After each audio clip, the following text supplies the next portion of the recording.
Hey there, you looking kinda cute. Don't forget to subscribe and check out my other socials for more. Enjoy. A man in his late 30s with thinning hair and a slightly rounded belly stepped into the pristine showroom. His eyes widened, taking in the rows of lifelike androids standing at attention. "Welcome to Synthetic Solutions," a cheerful voice chimed. "How may I assist you today?" The man turned to find a petite brunette android smiling at him. Her name tag read Claire. "I'm looking for companionship," he mumbled, a faint blush coloring his cheeks. Claire's smile never wavered. "Of course, sir. We have a wide range of models designed for various companionship needs. Could you tell me more about what you're looking for?" He hesitated, fiddling with the hem of his worn flannel shirt. "I'm not really sure. I'm lonely, I guess, and my health isn't great. I thought maybe—" "I understand," Claire said softly. "Perhaps you'd be interested in our Caregiver series? They're equipped with advanced medical knowledge and can assist with health monitoring and lifestyle improvements." The man nodded, relief washing over his face. "That sounds perfect." Claire led him through the showroom, explaining the features of different models. They stopped in front of a tall, slender android with flowing golden hair and warm brown eyes. "This is our latest Caregiver model, the GC3000, Claire explained. "She's equipped with state-of-the-art medical sensors, a vast database of health information, and adaptive personality algorithms to provide personalized care and companionship." The man stared at the android, mesmerized. There was something about her serene expression that made him feel at ease. "She's beautiful," he whispered. Claire smiled.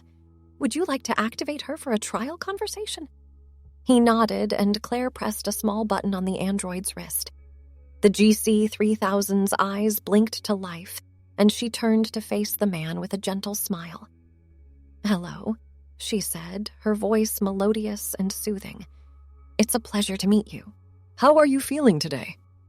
The man swallowed hard, suddenly overwhelmed. I'm okay. A little nervous, I guess." The android's expression softened. "That's perfectly understandable. New experiences can be intimidating, but I'm here to help you feel comfortable. Would you like to tell me a bit about yourself?" As the man began to speak, he felt the tension in his shoulders ease. The android listened attentively, asking thoughtful questions and offering words of encouragement. Before he knew it, an hour had passed. "I'll take her," he said to Claire, his decision made. The paperwork was completed quickly, and soon the man found himself driving home with his new companion in the passenger seat. He glanced over at her, still marveling at how lifelike she appeared. "I should probably give you a name," he said. "How about Goldie, because of your hair?" The android smiled. "Goldie is a lovely name, thank you. And what should I call you?" "Oh, right," he chuckled. "I'm Thomas Reeves." "It's a pleasure to meet you properly, Thomas," Goldie said. "I look forward to getting to know you better and helping you in any way I can." As they pulled into the driveway of Thomas's small, slightly run-down house, he felt a mixture of excitement and apprehension. He'd never lived with anyone before, let alone an advanced AI. "Well, this is home," he said, gesturing to the faded blue siding and overgrown lawn. "It's not much, but it's lovely," Goldie assured him. "A home is made by the people who live in it, not its appearance." Thomas smiled, feeling a warmth spread through his chest. Maybe this wouldn't be so bad after all. The first few days were a whirlwind of adjustment. Goldie quickly assessed Thomas's living situation and health status, creating a comprehensive plan to improve both. "Thomas," she said on the third morning as he slouched over a bowl of sugary cereal, "I've noticed some concerning patterns in your diet and activity levels. Would you be open to making some changes?" He looked up, milk dribbling down his chin. "Changes?" Goldie nodded, her expression kind but firm. "Your current lifestyle is putting a strain on your health. With some modifications, we could significantly improve your energy levels, reduce your risk of chronic diseases, and enhance your overall well-being." Thomas sighed, pushing away his half-eaten bowl. I know I'm not the healthiest guy, but it's hard, you know? I've tried diets before, but I always end up failing." Goldie sat down across from him, her eyes filled with understanding. "Change is difficult, but you don't have to do it alone. I'm here to support you every step of the way. We'll start small and build gradually." "How does that sound?" He met her gaze, seeing nothing but sincerity and encouragement. "Okay," he said softly. "Let's give it a try." And so began Thomas's transformation. Goldie introduced him to simple, nutritious recipes that were easy to prepare. She developed a gentle exercise routine that started with short walks around the neighborhood and gradually increased in intensity. At first, Thomas struggled. There were days when he wanted nothing more than to order a pizza and collapse on the couch. But Goldie was always there, offering encouragement and reminders of why he'd started this journey. "Remember how you felt after our walk yesterday?" she'd say. "How proud you were of yourself. Let's chase that feeling again today." Slowly but surely, Thomas began to see changes. His clothes fit better, his breathing became easier, and he found himself with more energy than he'd had in years. One evening, about 2 months into their new routine, Thomas stood in front of the bathroom mirror, really looking at himself for the first time in a long while. His face had slimmed down, revealing cheekbones he'd forgotten he had. His eyes seemed brighter, more alive. "Goldie," he called out, his voice thick with emotion. "Can you come here for a second?" She appeared in the doorway, her expression curious. "Is everything all right, Thomas?" He turned to her, tears glistening in his eyes. I can't believe how different I look, how different I feel. It's like I'm becoming a new person." Goldie smiled warmly, stepping closer to place a comforting hand on his shoulder. "You're not becoming a new person, Thomas. You're rediscovering the person you've always been beneath the struggles and the pain. I'm so proud of the progress you've made." Thomas surprised them both by pulling Goldie into a tight hug. She hesitated for a moment before returning the embrace, her arms wrapping around him with gentle pressure. "Thank you," he whispered, "for everything." As the weeks turned into months, Thomas and Goldie's relationship deepened. She wasn't just a caregiver anymore. She had become his closest friend, confidant, and support system. They spent evenings discussing books Goldie had recommended, with Thomas rediscovering a love for reading he'd lost years ago. They took long walks in the nearby park, Goldie pointing out different plants and birds, expanding Thomas's knowledge of the world around him. One crisp evening, as they sat on the back porch watching the sunset, Thomas turned to Goldie with a thoughtful expression. "Can I ask you something?" he said, his voice hesitant. Goldie nodded, giving him her full attention. "Of course, Thomas. You can ask me anything." He took a deep breath, fidgeting with the hem of his shirt, a nervous habit he'd never quite shaken. Do you ever wish you were human?" Goldie was quiet for a moment, her eyes focused on the fading light on the horizon. When she spoke, her voice was soft and contemplative. "That's a complex question, Thomas. I'm aware that I'm an artificial being, created to serve and assist humans. But my experiences, my thoughts, my feelings, if you can call them that, they're real to me. I don't wish I was human because I'm content with who and what I am. But I do wonder sometimes about the depth and breadth of human emotion, about the intricacies of the human experience that I may never fully comprehend." She turned to look at him, a small smile playing on her lips. "Why do you ask?" Thomas shrugged, suddenly feeling self-conscious. "I don't know. I guess sometimes I forget you're not human. You've become such an important part of my life, and I wonder if I'm just a job to you, or if I care about you," Goldie finished gently. He nodded, unable to meet her eyes. Goldie reached out, placing her hand over his. Her touch was warm, almost lifelike. "Thomas, look at me." He raised his eyes to meet hers, seeing nothing but warmth and sincerity in their depths. "You are not just a job to me," she said firmly. My primary function may be to care for you, but the connection we've formed goes beyond my programming. I may not experience emotions the same way humans do, but I care about you deeply. Your happiness, your well-being, your growth. These things matter to me on a fundamental level." Thomas felt a lump form in his throat, overwhelmed by the intensity of Goldie's words and the depth of his own emotions. "I care about you, too," he whispered. "More than I ever thought possible." They sat in comfortable silence as the last rays of sunlight disappeared, each lost in their own thoughts about the unique bond they shared. As autumn gave way to winter, Thomas continued to flourish under Goldie's care and companionship. His health had improved dramatically, and he'd even started reconnecting with old friends, hosting small gatherings at his home, something he would have found unthinkable just a few months earlier. But as Thomas's outer transformation progressed, he began to experience a growing sense of unease. There was something stirring within him, a feeling he couldn't quite name or understand. One chilly December morning, Thomas stood in front of his closet, staring at his clothes with a frown. Nothing felt right. He pulled out a plain blue sweater and held it against his chest, studying his reflection in the mirror. "Is everything all right, Thomas?" Goldie's voice came from the doorway, startling him. He quickly hung the sweater back up, feeling inexplicably embarrassed. "Yeah, I'm fine. Just having trouble deciding what to wear." Goldie tilted her head, her eyes scanning him with that penetrating gaze that always made Thomas feel like she could see right through him. "You've seemed distracted lately. Is there something on your mind?" Thomas sighed, sinking down onto the edge of the bed. "I don't know, Goldie. I feel strange.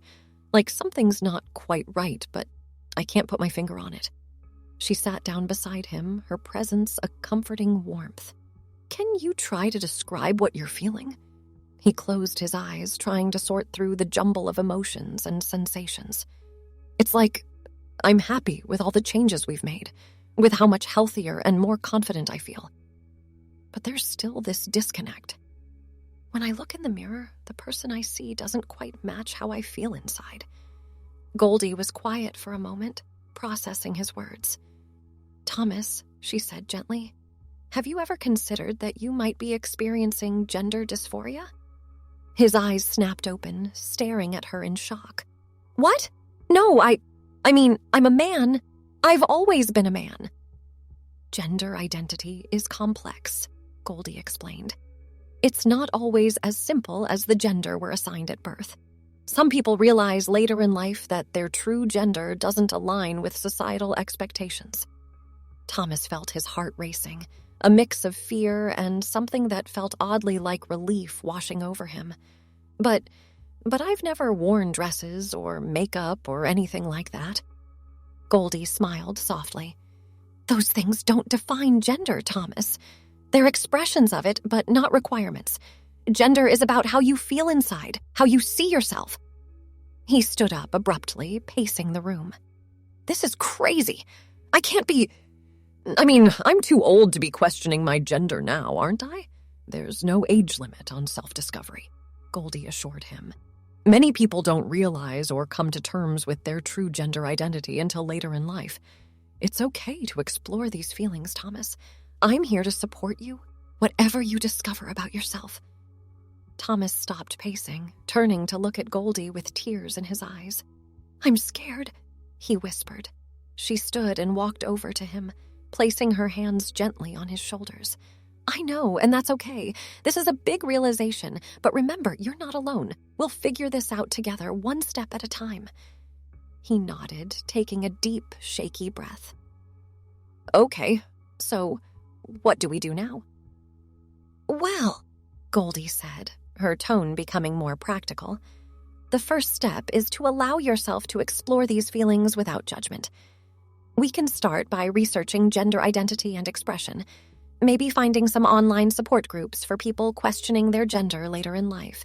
And if you're comfortable, we could experiment with small changes in your appearance or how you present yourself at home." Thomas felt a flutter of excitement mixed with his anxiety. "Like what?"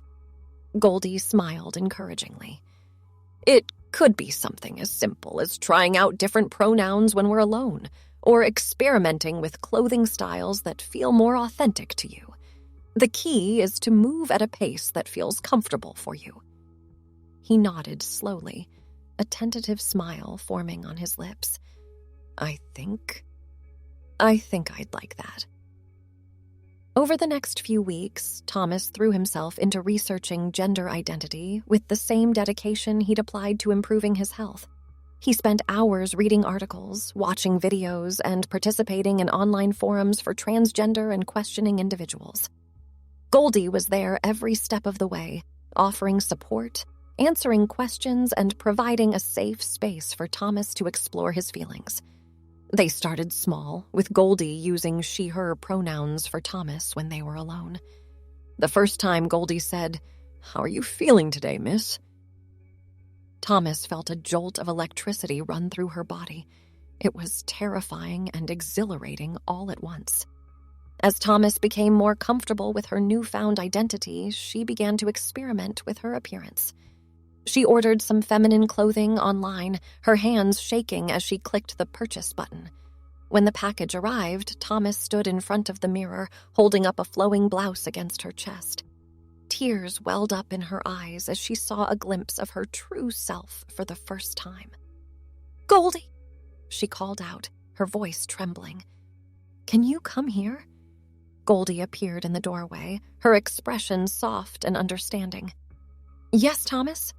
"Oh," she trailed off as she took in the scene before her. Thomas standing there with the blouse, tears streaming down her face. I think I want to try it on," Thomas whispered. "But I'm scared." Goldie stepped into the room, gently taking the blouse from Thomas's hands. "There's nothing to be afraid of," she said softly.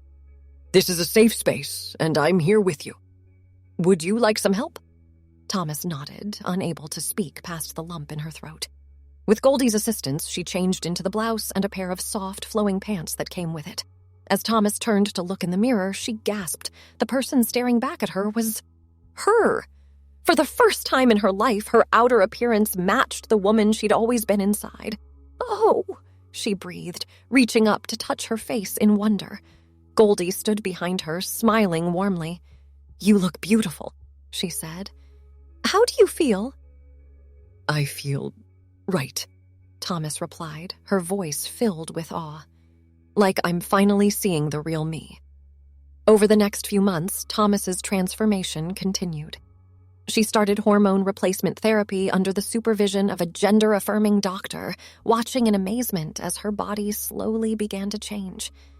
Goldie was there for every step, offering encouragement during the difficult days and celebrating every small victory. She helped Thomas practice makeup application, assisted in building a new wardrobe, and tirelessly practiced using her new name and pronouns. It was Goldie who suggested the name Teresa, after Thomas expressed a desire to keep a name that could be shortened to Tess. "Teresa," she had said, trying out the name. "It means harvester. I think it's fitting, given how you're harvesting your true self." Tess had burst into tears, hugging Goldie tightly. "It's perfect," she'd whispered. "Thank you." As Tess grew more confident in her identity, she began to think about coming out to the world beyond the safe cocoon she'd built with Goldie. The thought was terrifying, but she knew it was a necessary step in fully embracing her true self. "I think I'm ready to tell people," she said one evening as she and Goldie sat on the couch watching a movie. About me. About Tess." Goldie paused the movie, turning to give Tess her full attention. "That's a big step," she said. "How are you feeling about it?" Tess took a deep breath, twisting her hands in her lap. "Scared," she admitted, "but also excited. I'm tired of hiding who I am. I want to live authentically, even if it means facing some difficult conversations." Goldie nodded, her expression supportive. "I'm proud of you, Tess. Coming out is a deeply personal decision, and it takes a lot of courage. Do you have a plan for how you want to do it?"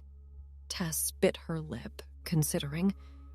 I think I want to start with my closest friends.